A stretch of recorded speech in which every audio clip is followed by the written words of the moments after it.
सरकारे दो आलम ताजदार मदीना जनाबे मुहम्मदुर रसूलुल्लाह सल्लल्लाहु अलैहि वसल्लम बोले, ए आमार साहाबीरा, आमार आब्दुल्लाहर लाश केउ धरबा ना, आमार हाथे दाओ, आमी आमार आब्दुल्लाहके निजे कबरे राखबो। আল্লাহ রাসূল সাল্লাল্লাহু আলাইহি ওয়াসাল্লাম নিজ হাতে লাশটা নিলেন, হাতের মধ্যে নিয়া আসমানের দিকে তাকান আর বলেন, ওগো আল্লাহ, আমার আব্দুল্লাহ ইসলামের জন্য আমাকে ভালোবাসার কারণে, মহব্বত করার কারণে তার ফ্যামিলির মানুষ তাকে ঘর থেকে বের করে দিয়েছিল। ওগো আল্লাহ, আমি আব্দুল্লাহর প্রতি খুশি, তুমিও আব্দুল্লাহর প্রতি খুশি হয়ে যাও। এই কথা যখন সরকারে দো আলম নবী বলে,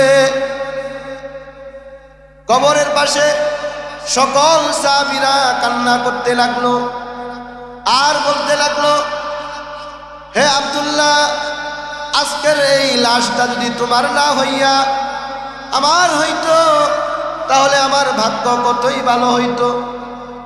যেখানে নবী নিজেই বলতেছে, আমিও তার প্রতি খুশি, তুমিও তার প্রতি খুশি হয়ে যাও। সাহাবী আজমাইনদের মধ্যে সবচেয়ে এক সাহাবী হযরতে আবু যর গিফারি রাদিয়াল্লাহু তাআলা আনহু কান্না করতে করতে মাটি উলট পালট করে ফেলছে আর বলে, হে আব্দুল্লাহ, এই লাশটা যদি তোমার না হইয়া আমি আবু যরের হইতো, তাহলে কতই ভালো হইতো।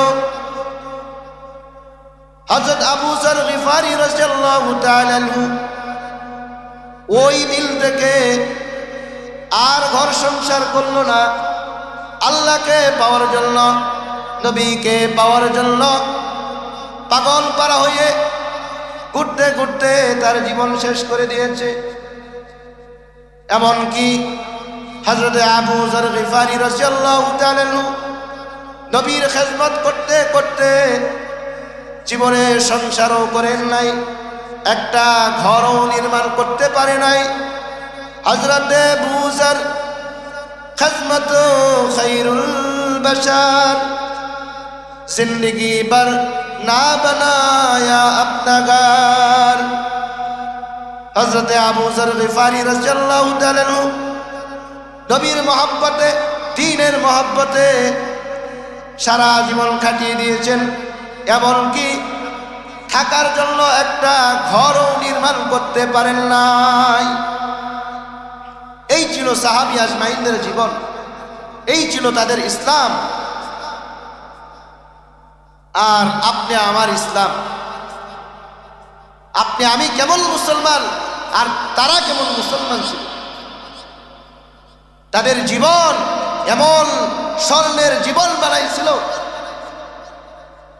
যে আল্লাহ রাব্বুল আলামিন তাদেরকে দুনিয়াতে জান্নাতের সুসংবাদ দিয়েছেন। সাইয়্যিদা শাবাবি আহলিল জান্নাহ, জান্নাতের 10 জন সুসংবাদ প্রাপ্ত সাহাবী, তাদের জীবন স্বর্ণের জীবন বানাইছে। আর আজকে একটু ঠান্ডার জন্য আমরা দ্বীনের আলোচনা শুনতে পারি না, দ্বীনের আলোচনা শুনতে মন চাই না। আবার আমরা দাবি করি আশিকে রাসূল। আশিকে রাসূল এমনি এমনি হওয়া যায় না। আশিকে রাসূল হইতে গেলে নবীর তরিকা অনুযায়ী, আল্লাহ পাকের হুকুম অনুযায়ী জীবনকে পরিচালনা করতে